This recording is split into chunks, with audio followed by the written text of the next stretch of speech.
Okay, I want to show you about performance issue with the transaction here. Um, that's also another reason why you want to use the begin trend and the commit and without, the explicit mode versus the implicit mode. Okay, with the implicit mode, the transactions are much slower. The sequence here when you run your code is much slower. So let's just say that I want to do the same thing. I'm going to add these two tables, and I will just put, just put right in here. Okay. I'm going to do this. Maybe I'll insert this data into the table, both tables, maybe like we can try like 10,000 times, right? 10,000 statements. This is the same data. Okay, so how do we do that 10,000 times? We copy 10,000 times and paste in there, or how should we do this? What do you think? How do you run this? How do you run this 3 lines 10,000 times? Is it a loop? Yeah, right. You use a loop, right? So you can say, you can declare a variable. To say here count as int is equal to 10,000.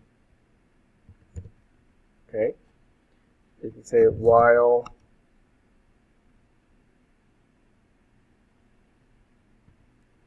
count is greater than 0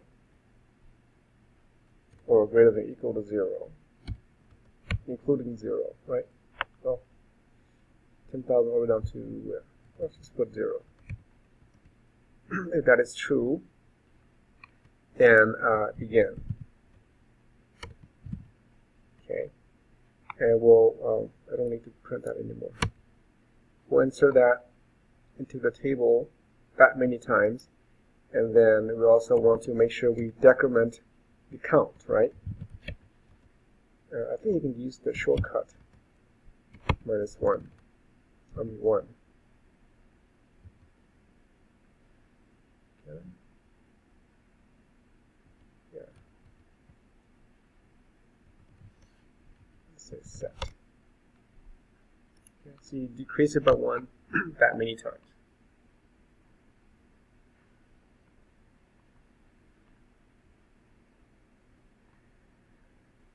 Okay. Let's see how long it's going to take this to execute. So I'm going to delete the table first. So when I go back to my other commands way up here, I'll just do here sp delete. Let me just drop it, right? Drop tables. Drop everything, and then we can go ahead and then create tables again, so they're all back, and we can show it. Just make sure it's not show tables. Okay, so they're all empty now. All right, so let's run this 10,000 times. Okay, so we run this. You're going to watch the time down here at the bottom right, okay? Let's see how long it takes to execute this 10,000 times. So it's going 1, 2, 3, 4, about 4 seconds. Not that bad, right? 4 seconds. How about if you increase it to 50,000? The thing is, how long it's going to take us to do that? So add up to 1, so it should be a total of 51,000, right? 60,000, right? So just put here again, I'm going to run 50,000 times, and we'll see if it adds up to like maybe 15 seconds. If 10 is 4 seconds. So here we go. 2, 3, 4. It's going 8, 10, 15. Oh, it's still going.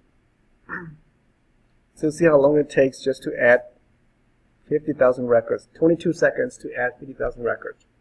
And just to show that it's really there, and just show that it should have a total of 60,000. Right? Actually more than that. Oh, because I added 2 tables. I show both tables. So it's 60, you get both of them. So it does both tables at the same time. Right? So you get a total of 120,000. Okay, so it takes about 22 seconds. Now, so what happens when I use this transaction? Okay, include this with it. At the same number of records, 50,000. 3 seconds. Right? It's a huge difference just by using the begin trend and that one. So 3 seconds versus 22 seconds. If we run this again, usually you're back about 2 or 3 seconds. And 2 seconds this time. So it's you can see the huge difference in that scenario. Okay, so it does a lot of, does it much faster. I can do this 100,000 times, and, well, not a million maybe. It would still be fine. But you can see that it's so much faster at 100,000 and maybe like 6 seconds. Yeah, 6 seconds, there you go. So versus maybe about a minute. Okay. And the reason why is because, when you run the transactions, it does the insertion, but it doesn't verify it. Okay? It doesn't verify until the very end. So at the very end, if there's no error, and then you just submit the data right away. Okay? It just verifies one time at the end. Whereas without the begin and turn explicit mode, it has to insert, it verifies it for every statement. That's why it takes much longer to do it. Okay, so when you insert some data like this size, you always want to use the begin, try and end, the commit. So much faster. And this is with setting the implicit transactions off? It doesn't matter. With it on, you don't need the begin and commit because it's applied already? Yes, it's implicit. It would have been that fast with it on if we didn't include the begin transactions. No. You have to use the explicit mode. Yeah, if you turn on off, if you don't use at all, then it doesn't matter what that mode is. Either it's on or off, it will still be slow. And when you set that mode, is it for the session or is it for the session only? Okay. Yeah, just the session. So every time you create a new session, it's always set to off. Okay. And so it only works if you explicitly put the commands begin and end and the commit here. Okay. So it's very efficient.